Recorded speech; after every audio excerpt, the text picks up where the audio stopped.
What's going on, beautiful people? It is I, your flying locomotive, and faster than a speeding bullet SuperCliff, coming at you live with a brand new video. And for today's majestic and fantastic video, we are continuing with Jed MacKay's Moon Knight, issue number 24. But before we dive into some dark dreams and the realm of the unknown with everyone's favorite luminous crime fighter, if you are new to the channel, then smash that like and subscribe button. That way you guys never miss out on anything that happens on this majestic channel. So what are you waiting for? Let's raise the bar and go full on Super Saiyan. Hit that subscribe button. Thus, without further ado, let's get weird and creepy with Moon Knight, issue number 24. Alrighty folks, so our story picks up at the Spectre residence over in Long Island.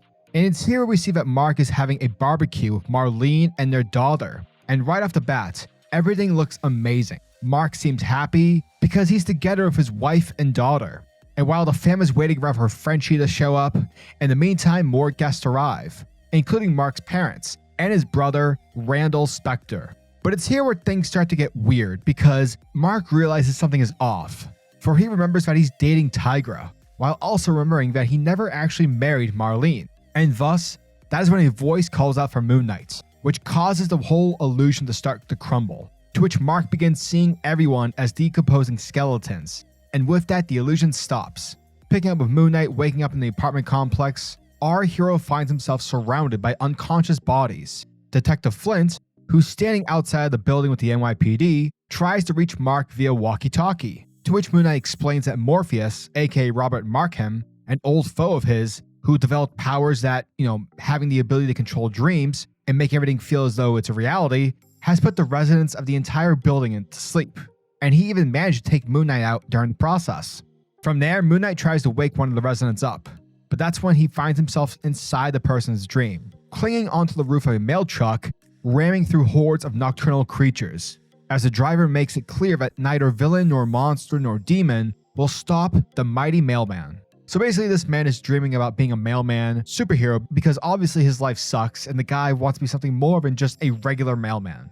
Now Morpheus, given the fact he can control dreams, is realizing that Moon Knight is somewhere he's not supposed to be. And so from there, the villain quickly puts him in a different dream, where Mark finds himself in the middle of a long, never-ending alley. With Moon Knight finally reaching the end of the alleyway, he finds a door that leads to a club, where Mark finds his alter ego, Jake Lockley, who invites Mark inside the party. With Jake talking with his alter ego, Mark realizes that he's in Jake's dream, and so that's when Moon Knight makes a run for the door. And although Jake tries to stop him from leaving the party, Moon Knight jumps out of Jake's dream. Eventually, dream after dream after dream, Mark manages to break out of Morpheus's dreamscape, and from there, we see Moon Knight waking up in a new world. Eventually, Mark finds Morpheus lying wounded in the attic of the building. Morpheus lets Moon Knight know that he's dying in real life. And then he explains about how some guy had tried to recruit him for his crew to go after Moon Knight. And at first, Morpheus wasn't interested. However, the big bad wasn't taking no for an answer. Thus, his men shot Morpheus, putting 3 bullets in him. With Mark telling Morpheus to relax so they can try and help him, Morpheus makes it clear to Moon Knight that he's made peace and has accepted his fate.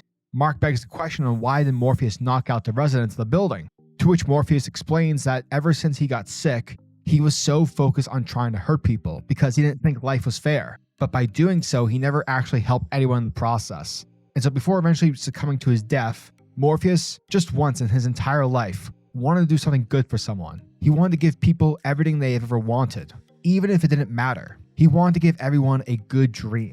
With Mark asking if he can do anything, Morpheus makes it clear that he only wants Moon Knight to get the guy that did this to him. And with his dying breath, Morpheus uses his last breath to let Moon Knight know that the main bad guy is Black Spectre. And that, folks, was the end of Moon Knight, issue number 24. And thank you guys for checking out my video, as it truly means the world to me. Jed MacKay gives another awesome issue of Moon Knight. This comic has a lot going on. It's got comedy, it has tension, regret, forgiveness. I've said it before and I'll say it again. Moon Knight by Jed MacKay literally slaps.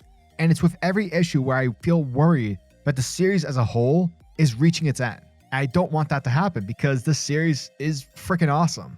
And somehow with every issue, MacKay's still able to inject intrigue for the readers. Another thing I liked about the comic and just the series in general is that it's digestible. Yes, a lot has happened for Moon Knight and the Midnight Mission. The characters have come a long way since the beginning, but despite this being issue number 24, I'm still finding myself caring. And I have no doubt that this is the case because each issue isn't some overly bloated story. It's not piling building blocks upon building blocks. It's not like Snyder's Justice League, where Scott was kind of like adding multiverse layers to each new like arc, or to the point where it just becomes a bit too much and a bit like too hard to handle. That's not the case here. McKay finds a way to, yes, continue the overall story, but in doing so, issues in between, he's able to give Mark a chance to grow. Whether it's here with Morpheus or whatever, Mark is constantly overcoming challenges where it's still entertaining, but you're not bored, and it's rewarding, which is basically the makings of a fantastic series. So yeah, as always, I'm your majestic say over at SuperCliff, and if you guys are new to the channel, then do me a solid by smashing that like and subscribe button, and also the notification bell so that you'll never miss out on an upload, and so that you'll always be kept up to date with your favorite top tier comics happening in the comic book world. Now tell me, what are your thoughts and opinions on this issue? Are you guys excited for issue number 25?